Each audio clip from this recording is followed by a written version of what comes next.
It was a Monday, exactly 1 week before Christmas, when I arrived home from work to find a package on my family's front porch.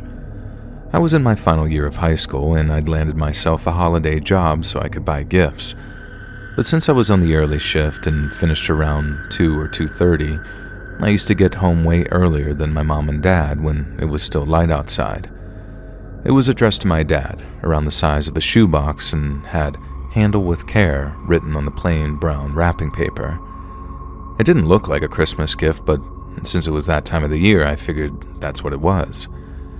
I carefully picked it up and immediately noticed that it felt much heavier than it looked. I remember thinking, okay, whatever's inside must have been expensive, because the weight of it, coupled with the "Handle with care" thing, that made me think that it was some dishware, maybe even a car stereo, the kind of thing that he was into. Carefully, I set it down on the kitchen table, trying to figure out who it might be from. My dad didn't have many friends, and he spent most of his time at work, so I figured it was either from a client or someone from his small circle of friends. I didn't put too much thought into it, though, because all would be revealed come Christmas when he opened it. At least, that's what I thought. Mom came home a few hours later, then Dad was the last to get home at around 6 that evening.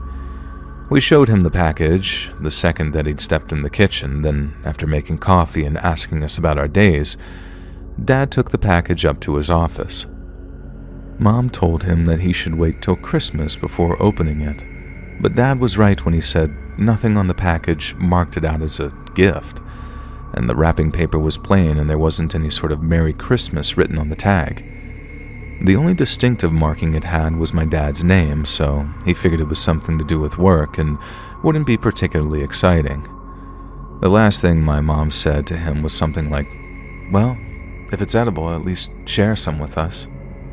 And he said he would, and then he walked out of the kitchen. Seconds after my dad carried the package up to his office, I finished my coffee, put the cup in the sink, and then walked into the family room and flopped down on the couch in front of the TV. I was flicking through the channels when I called out to my mom asking what time dinner was going to be ready. I didn't get to finish that sentence, though. I was midway through when we both heard this very tremendous bang coming from upstairs, and we met each other in the hallway. Mom and myself, I mean, and then ran upstairs to see what the hell made that noise. Mom made it to the door of my dad's office first, and when she opened it, I didn't see what was inside. I just sort of smelled this burning of chemicals before Mom started to scream. And what happened next was kind of a blur. I remember looking into the office and seeing my father, but then immediately slamming the door closed again because he wasn't him anymore. It was a complete mess in there. Pieces of him were everywhere, and I knew he was dead. There was no bringing him back, and there was so much blood and bits of body everywhere that my gut reaction was to just not want to see him. My priority was Mom, and it kind of amazes me how I figured all that out in a fraction of a second, totally wordlessly. She saw what she saw and screamed, like you might expect any regular person to do when they see their life partner blown apart in front of them. But with me, it was like a shutdown. Emotionally, I mean, so I could deal with the fact that my mom was having a complete nervous breakdown right before my eyes. I mean, given what she'd seen, what we'd just seen, there was no telling what she was going to do. The only thing I could get her to focus on was calling 911, so that's what we did. But then, she told the 911 operator what had happened, and then that sent her into a spiral again. She wailed and cried and passed the phone over to me, and I had to leave the room just to be able to focus on what was coming out of my mouth. It was terrible. Without a doubt, the single worst thing I've ever experienced, and I know for a fact that I'll never get over it. But that's not because it was so sudden or violent. It's because even all these years later, we have no idea who sent that package or why. The only clue I got is how people at his job acted in the time after his funeral. Dad worked for some import or export company that operated out of Los Angeles and San Diego. He made them a lot of money, and he was paid handsomely for his services. The company was amazing in the initial aftermath of his death. They paid all of his funeral costs, made sure the life insurance and pension money came through, and even offered to pay for me and my mom to head off on a vacation to Hawaii for about a month, though we didn't accept that offer. And when it came time for me to try and find out what Dad actually did for them, as in what his job was, they completely shut down and started stonewalling us. They basically said that they were more than happy to assist with any further financial costs in relation to Dad's murder, but when it came time to finding out so much as a scrap of information about how he actually made them their money, that was against company policy. They promised that they'd worked hand in hand with the cops should they reach out to talk to them, but then, according to those very same cops, the company only did the bare minimum that they were legally required to do, and then their lips were sealed. As one cop put it, they went out of their way to ensure that we only had a vague job title and description in the form of product acquisition, and very little else. We didn't know what his day-to-day looked like. We didn't know the names of the people he worked with, and when it came to the possibility of Dad making any enemies through his job, his bosses and coworkers were less than helpful. It made no sense to us at the time. How could they be so helpful and not get in trouble with the law for, I don't know, obstruction of justice or something like that? Well, they had lawyers, a lot of them, who helped them stay well within the legal guidelines, while at the same time keeping us and the cops almost completely in the dark. We had no idea who had sent that bomb, no idea why they'd wanted to kill my father, and no idea how the hell they'd managed to make the whole thing completely untraceable. The only thing the cops could think of was that whoever built that bomb and delivered it to our house had been hired as a professional to do a job. In other words, my dad was killed by a corporate hitman. They never found the guy that did it, and we never found if anyone paid to have him killed, and if so, who. The pain has gotten easier over the years, and Mom definitely still struggles with it from time to time, but in terms of being able to function as a family, things have gotten a lot better. The only thing I've struggled with is the resentment that I feel towards the people he worked with, the people who abandoned us when we needed them most, and the people I'm pretty sure have intimate knowledge of the circumstances in which my dad was murdered. I've had 2 different therapists tell me that, if I let it, my resentment will be the thing that destroys me. But I disagree. I think the only people who will really suffer if I let that happen are the people who know what happened to my dad.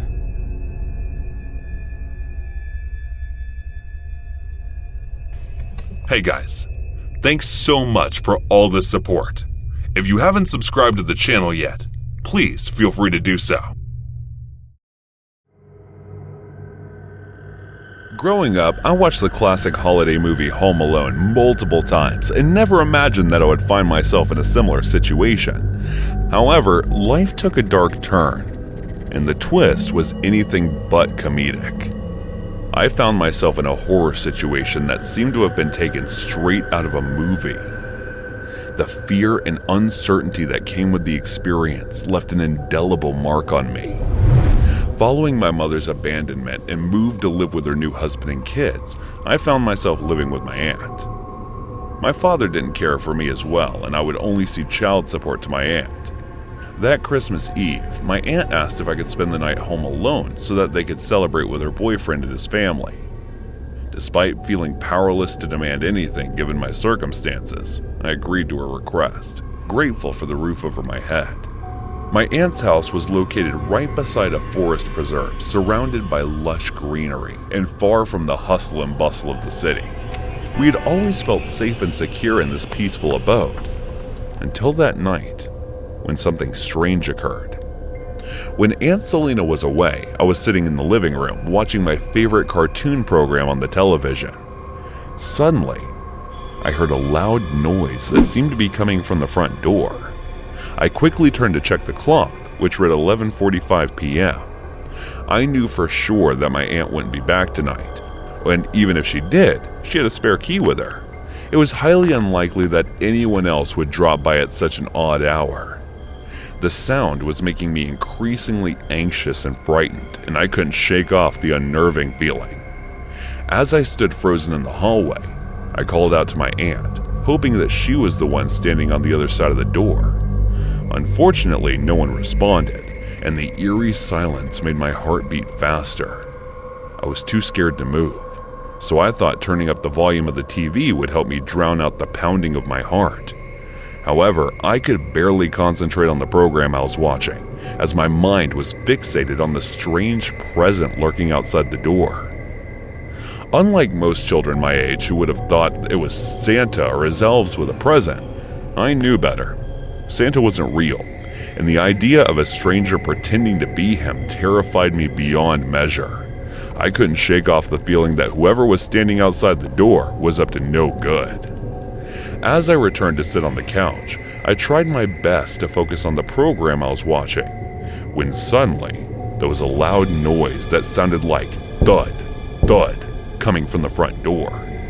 I froze in fear, my heart racing as I tried to convince myself that it was just a simple knock, but I knew it wasn't, because we had a doorbell that people usually use to announce their arrival. In a trembling voice, I managed to ask, Who is it?"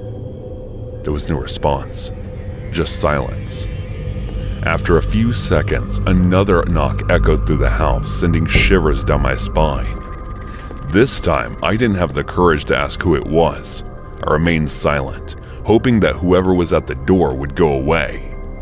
But then, I heard a faint whisper that made my blood run cold. "Hey kid, open the door."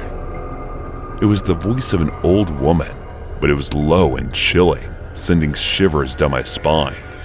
I felt like I was in a horror movie. I didn't reply.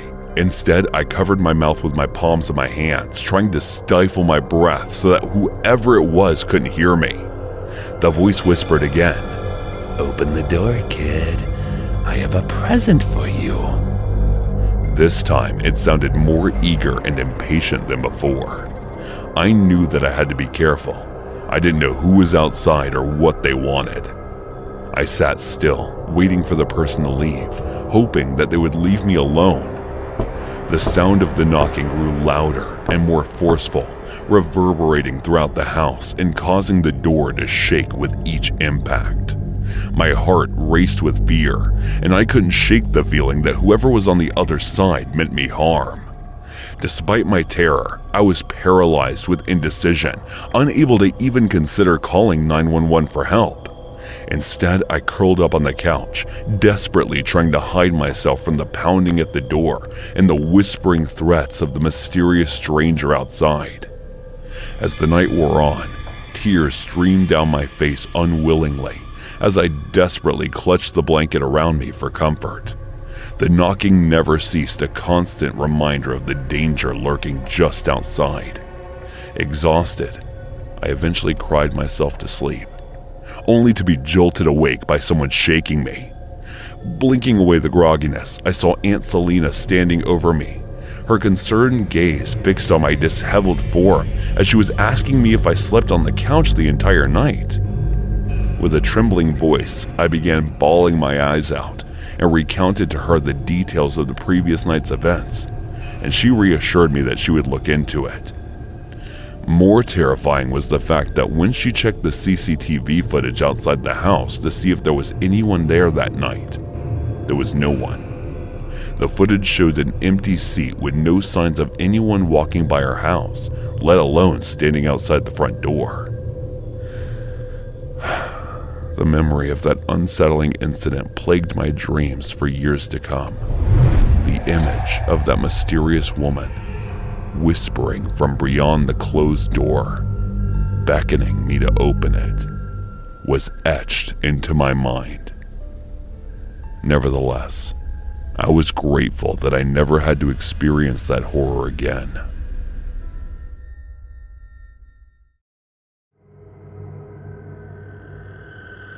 This incident happened to us about 3 years ago on Christmas Eve. Not only me, but everyone in my family witnessed that horrible moment. And let me tell you before starting that this story of mine is totally paranormal. One who doesn't believe in all this would start to believe after listening to what we experienced. I am the youngest son from a joint family, including my father, mother, and my 2 elder sisters, not to forget my grandpa and uncle and aunt. My eldest sister was married, and the 2 of us were still studying.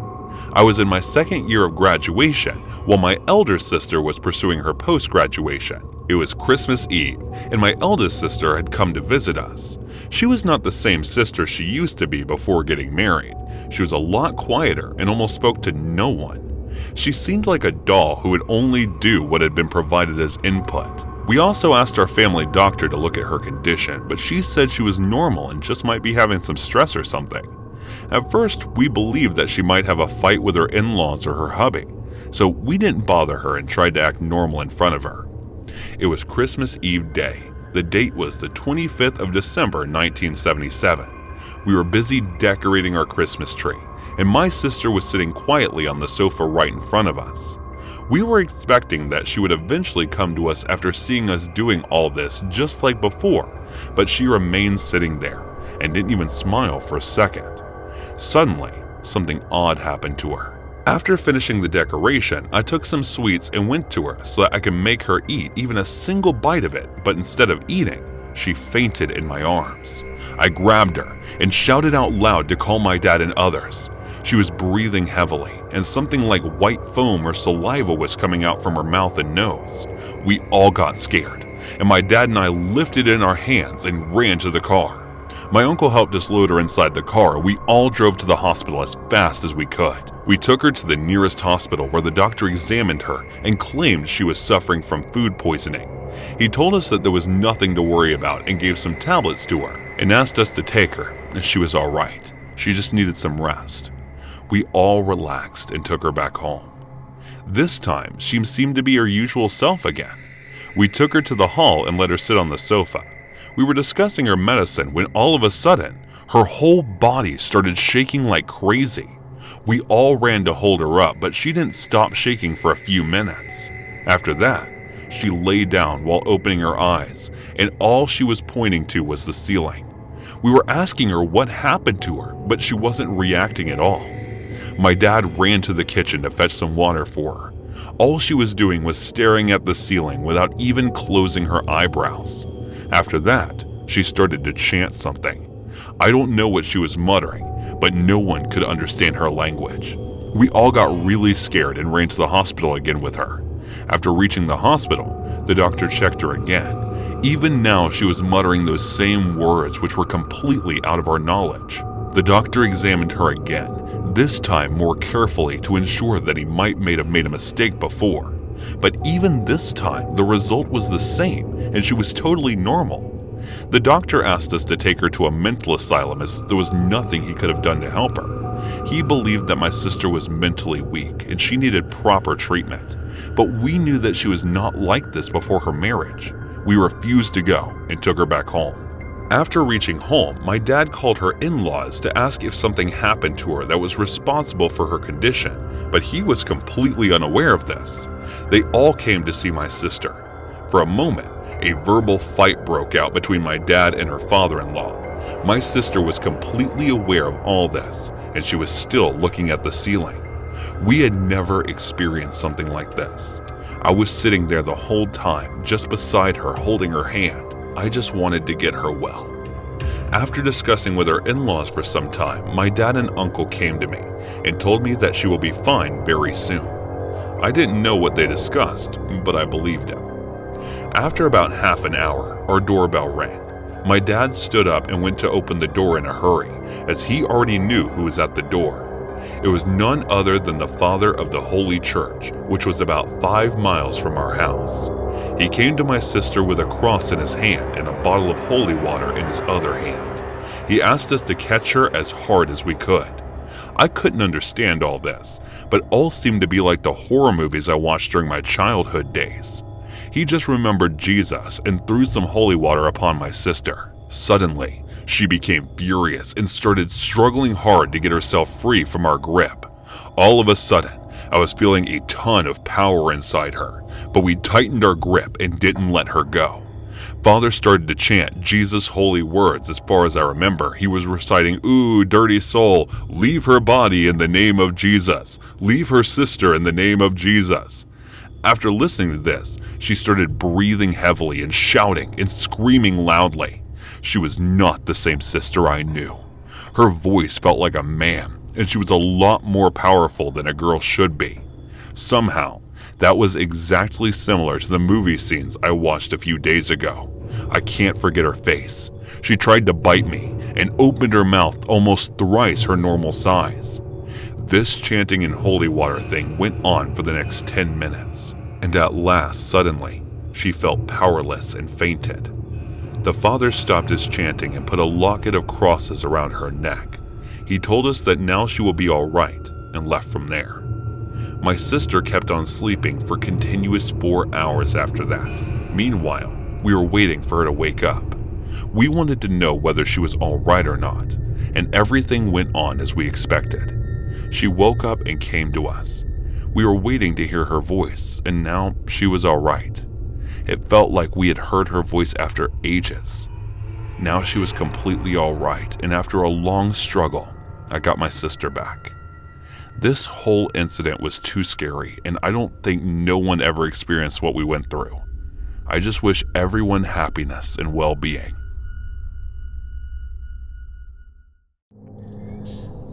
So this happened all the way back in the late 1990s when I was a college sophomore. Me and the girl I was dating at the time had been going steady for about 8 months, and since she was my first real girlfriend, my mom was pretty keen to meet her. And what better time than the holidays to introduce her to the folks? During the week before Christmas, my mom's family traditionally held quite a large gathering up at my uncle's place over in Sandy, in my home state of Oregon. Pretty much all my extended family head out there year after year from all over the Portland area, and since they've gotten word that I was bringing my girlfriend, the hype to meet her was huge. I won't lie, I was kind of nervous that they'd embarrass me in front of her, but that anxiety was totally misplaced. She got along really well with all of them, and despite some playful humiliation when a cousin of mine told her the story of how I literally peed my pants at the Haunted Mansion ride when I was a kid, they were a credit to me. And when it came to driving her back home, she seemed to be more into me than ever. We'd agreed to drive back down to Eugene at like 7 p.m. so I wouldn't be too tired driving back. But since we had such a good time, we stayed way later than we had planned to, and didn't get on the road until about 10:30 p.m. that evening. In the hopes of making the journey a little faster, I ended up taking the OR211 instead of just sticking to the I-5S for the whole drive.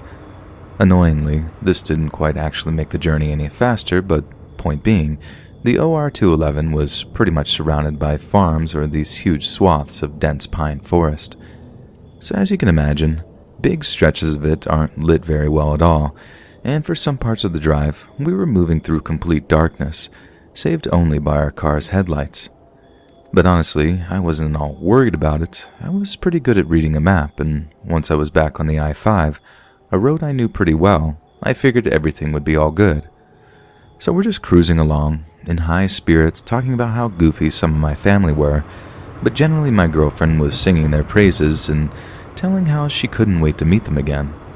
It's right around then that we hit a section of the highway that descends down this big old hill, heading up to the bridge crossing over Deep Creek.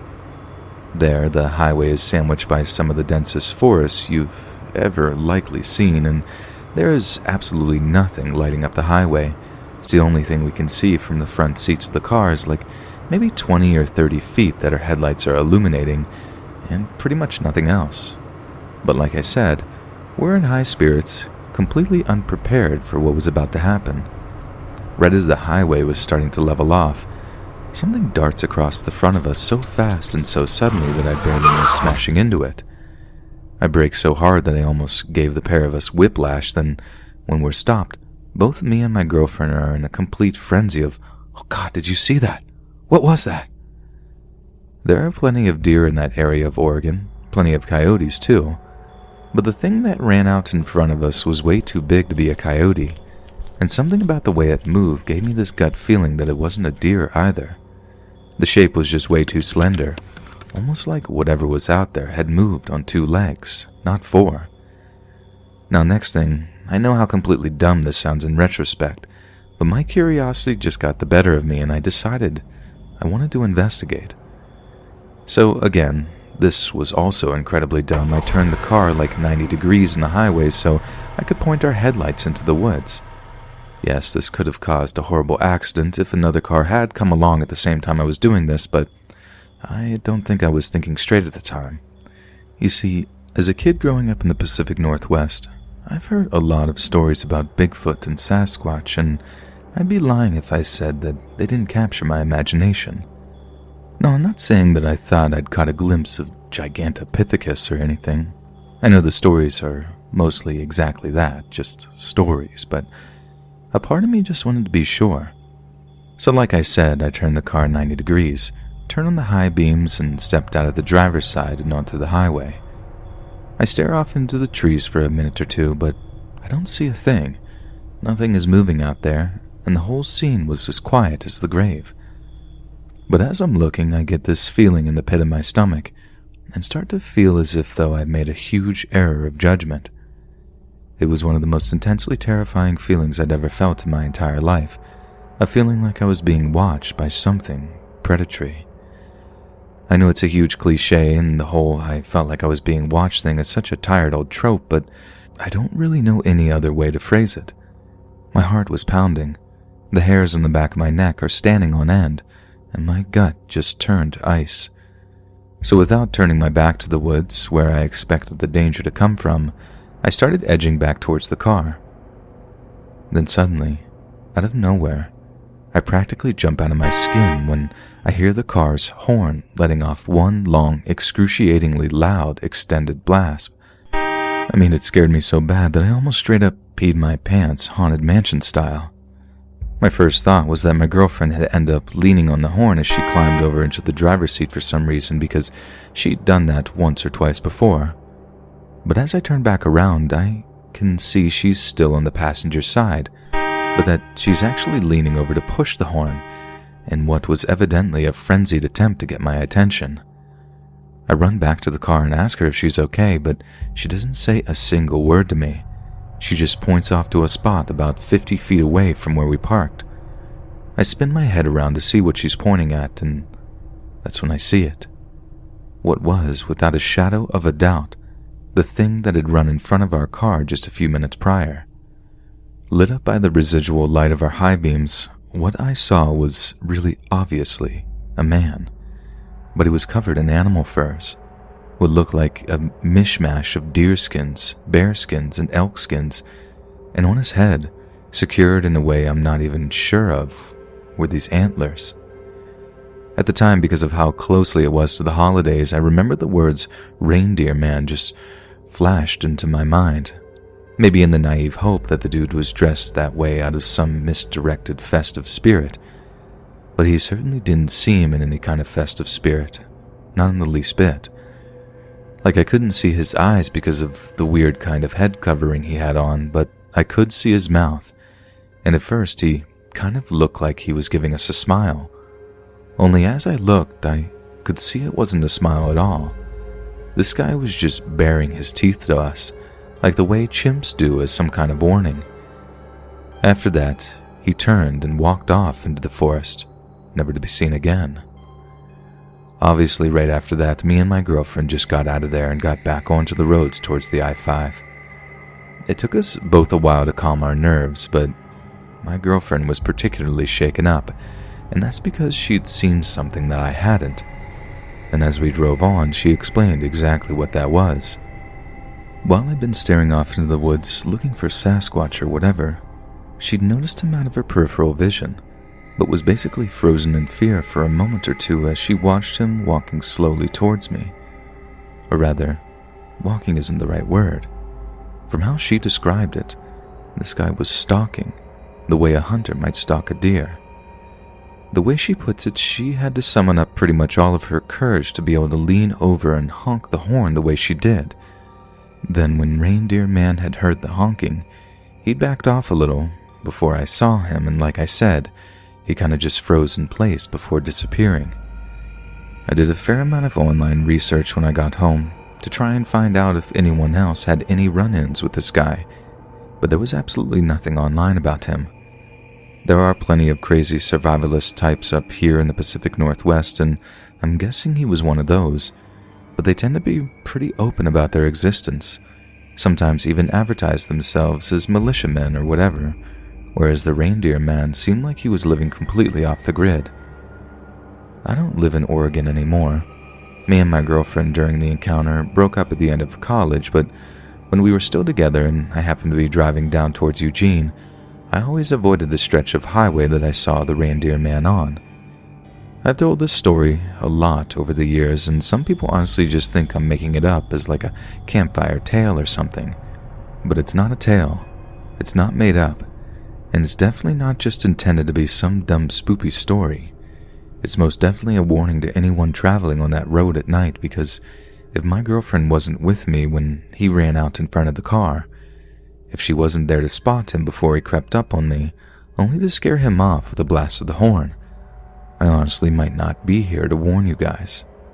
So please, this holiday season, drive careful, drive slow, and do not stop for any reason on dark, deserted stretches of forest highway.